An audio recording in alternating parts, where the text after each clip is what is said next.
मेरे को एक विदाउट नेम का फ़ोन नंबर आया था कीपैड मोबाइल पे, उस पर कोई नाम नहीं था। हमने रिसीव किया उसको। उन्होंने बोला कि आपके डॉक्यूमेंट पे कोई नई सिम इशू की है किसी ने। नहीं, क्या मैंने तो नहीं करी।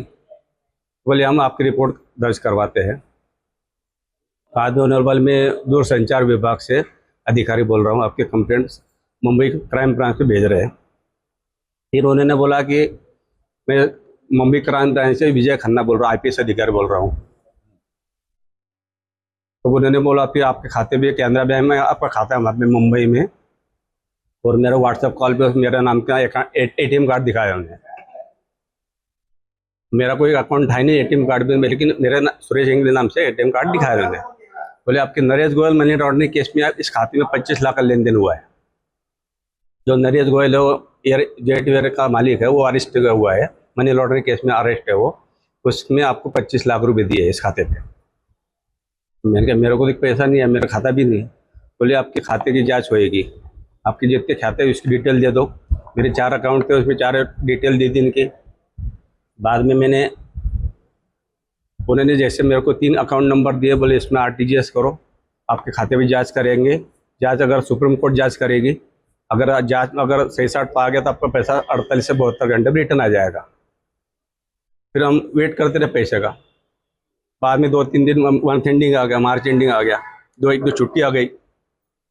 बाद में फिर हम समझ गया कि यह फ्रॉड हो सकता है, तो फिर हमने 1930 पे कॉल किया। कितने पैसे थे, कितनी राशि? 63,52,000। कहाँ से आए थे इतने पैसे? मेरे पास पूरा रिटायरमेंट और मेरा सर्विस का पैसा था। आपने इतने दिन तक पैसा दिया तो पुलिस ने संपर्क क्यों नहीं करा? अंदाजा नहीं था कि हमको मारने की धमकी देती थी उन्हें, किसी को बताया जान से उड़ा देंगे आप। देवास निवासी सुरेश इंगले जी हैं, जो कि सन फार्मा कंपनी में काम करते थे, हाल ही में रिटायर्ड हुए थे। और रिटायरमेंट के बाद का इनका जो पूरा सेविंग था करीब 63.5 लाख रुपए का। इन्हें मार्च में एक साइबर फ्रॉडस्टर का कॉल आता है और इन्हें मुंबई क्राइम ब्रांच का अधिकारी बनकर कोई व्यक्ति कॉल करता है और मनी लॉन्ड्रिंग के केस में इनके अकाउंट का इस्तेमाल होने का भय दिखाकर करीब 8 दिन तक इनसे डिजिटल अरेस्ट का प्रयास करते हुए इन्हें उलझाता है। और इनके अकाउंट की जो 63.5 लाख की राशि होती है वो इन्हीं से आरटीजीएस के माध्यम से अलग अलग खातों में ट्रांसफ़र करवा देता है। जैसा कि आपको विदित है कि 1930 पर जैसे ही 25,000 की राशि से अधिक का कोई फ्रॉड होता है, कंप्लेंट की जाती है, तत्काल उसमें मध्य प्रदेश पुलिस के द्वारा संज्ञान लिया जाकर एफआईआर पंजीबद्ध की जाती है। उक्त घटनाक्रम में फरियादी के द्वारा 3 अप्रैल को रिपोर्ट किया गया 1930 पर, जिसके पश्चात 4 अप्रैल से हमारी लगातार देवास पुलिस की कार्रवाई पीआई कोतवाली के नेतृत्व में जारी रही। करीब 127 दिन तक ये कार्रवाई चली, जिसमें 70 पुलिसकर्मियों की 19 अलग अलग टीमें बनाई गई थी, जिन्होंने 17 अलग अलग राज्यों के 33 जिलों में दबिश दी और कुल 12 लोगों को गिरफ्तार किया। और इन 12 लोगों से ठगी गई राशि में से करीब 55 लाख की राशि को कैश बरामद किया है। शेष राशि में से कुछ राशि होल्ड करवाने में सफलता प्राप्त हुई है, जो कि रिफंड की प्रोसेस में है। और इसी के साथ कुछ अन्य लोगों को भी पुलिस के द्वारा चिन्हित किया जा चुका है, जिनकी गिरफ्तारी के उपरांत उनसे बाकी की 100% रिकवरी इस अपराध में पुलिस के द्वारा सुनिश्चित की जाएंगी।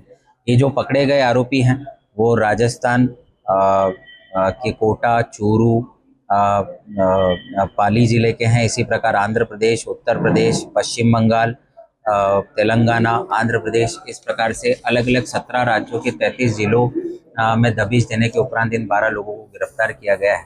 निश्चित तौर पर एक ये प्रोफेशनली ऑपरेटेड साइबर ठगी का गिरोह था और देवास पुलिस की ये जो कार्रवाई है वो आने वाले दिनों में साइबर अपराधों पर एक बड़ा अंकुश इन संगठित गिरोह के अपराधियों के गिरफ्तार होने से लगाने में सफलता प्राप्त हुई। सर, मुख्य आरोपी जो इनका सरगना बताया जा रहा है अब्दुल्ला, क्या उसको भी देवास पुलिस ने गिरफ्तार कर लिया?